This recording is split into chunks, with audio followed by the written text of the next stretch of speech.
Friends, ఆడవారు అన్ని రంగాల్లో ముందుండాలి అని అంటారు. ఒక స్కామ్లో ముందుంటే వదిలేయలేరా? ఈ దేశంలో స్కామ్స్ చేసుకునే స్వేచ్ఛ ఇవ్వరా? ఒక చిన్న లిక్కర్ స్కామ్ చేస్తే లిక్కర్ రాణి అని ఇలాంటి ట్రోల్స్ చేస్తారా?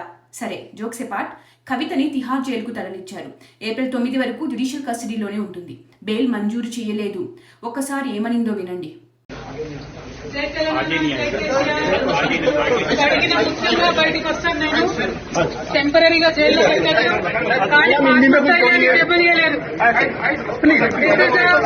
Money laundering case, it is a political laundering case. చూసారా, ఇక్కడ కూడా రాసిచ్చిన స్క్రిప్ట్ బట్టి అప్పచెప్పింది.